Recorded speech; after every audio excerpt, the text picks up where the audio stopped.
All right, we got a bunch of breaking news regarding 49ers injury updates, and man, it is just on par with how this season has gone. But let's not waste any time because this might be a long one. So let's get right into it. Oh boy, aren't you excited? So the San Francisco 49ers, as you know, Aaron Banks goes down with the MCL injury, and also in the same game against Miami, Jalen Moore goes down with a quad injury. Both offensive linemen will miss the remaining portion of the season. They are out for the year. Now, hopefully these guys are okay. For Banks, who's headed into free agency this year, hopefully it's not a serious injury. So I don't really know much more about the context of those particular injuries and what the actual timetable for return is. Like, let's say if they were in the middle of the season, but it's enough for them to miss the final 2 games of the year, which is pretty significant considering the 49ers have almost no more offensive line depth. It's absolutely insane because there's more O-line updates coming with this one. So let's keep that rolling. We do have an update on 49ers Dre Greenlaw dealing with the calf. He is basically waiting for an MRI to determine the severity of the calf injury. So they're weighing out if he should return this season. And I think the only reason why Dre Greenlaw would play the remaining portion of the year is because he's a free agent. He needs to go out and prove that he can stay healthy. That's a part of it. The timing is super unfortunate for him, with how everything has played out with the Achilles, and now the calf has knocked him out. So, I mean, I think we would say don't play Dre, but Dre's probably in his mind, he's like, I'm trying to get paid and I got to be out on that field or else I'm not going to get paid. So that's a tough situation. And at a certain point, it's like you have to make the decision of like, man, we got to protect you from yourself. So that's a hard spot for Dre. I am still of the belief if he can go, he will, because he's trying to put film out there and he's trying to get paid. This one, I think we kind of all saw coming with Trent Williams, who will not play the remaining portion of this year. He was dealing with an ankle injury, but I think also there are other things at play here. Obviously, we understand the tragedy surrounding him. We don't have to get, super deep into that, but I would have to assume that's also plays a role into why he won't play this year or the remaining portion of the year. So again, that creates challenges, right? Because the 49ers, they lose Jalen Moore, who's the backup tackle. Trent Williams, who's the starter, is out. And so they're really going to have to dig into the bag of of depth. And you're like, oh, okay, well, they'll probably just put Spencer Burford at left tackle again. Oh no, there's an update. There's an update there too. Hold on one second. We'll get to that in a little bit. Running back Isaac Guerendo. I guess we got some good news. He is expected to return to practice this week. He missed last week. Could have used them, definitely for sure.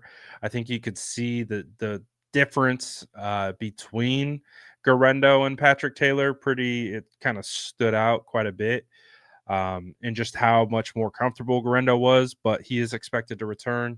And kind of back to the update with Spencer Burford, he's dealing with a calf. He's awaiting MRI results. So he's injured. There's a potential chance that Spencer Burford can't go. So when we talk about, I mean, Ben Barch is already on IR. So Nick Sakel, welcome to the starting lineup for the guard spot. We're assuming. Outside of that, I don't know. I'm gonna have to go refresh the depth chart to determine who's actually left on the 49ers offensive line. But my goodness, like, this has been the season from hell. Like it's getting weird at this point. The only other active offensive lineman that they have on the roster is Austin Pleasance, and that's the guy that they just signed. So, and don't forget, Jonathan Feliciano's on IR. So there's a potential to have 1, 2, 3, 4, 5, 6 offensive linemen out um, for this next 2 weeks, which is crazy, crazy, crazy. But also in regards to that, Jair Brown is dealing with an ankle injury.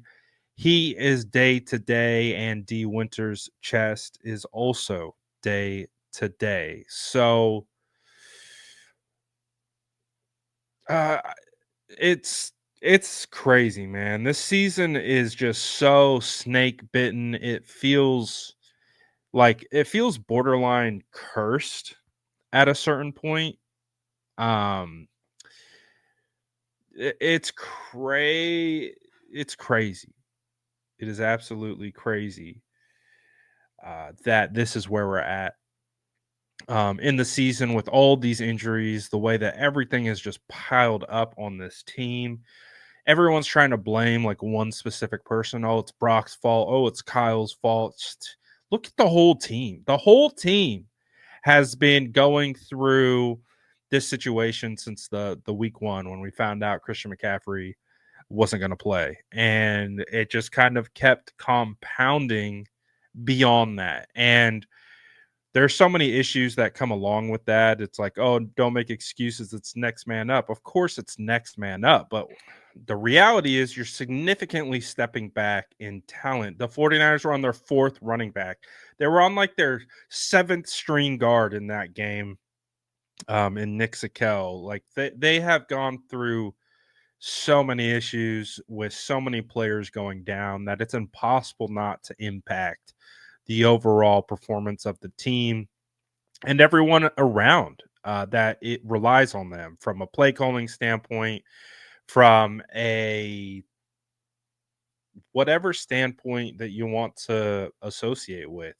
It's really extremely difficult to overcome, and it just again just puts the 49ers in such an awful spot. I don't know what it is about the seasons after the Super Bowl, but they have been cursed for the 49ers. Go back to the Harbaugh era. That season after that year just felt gross too.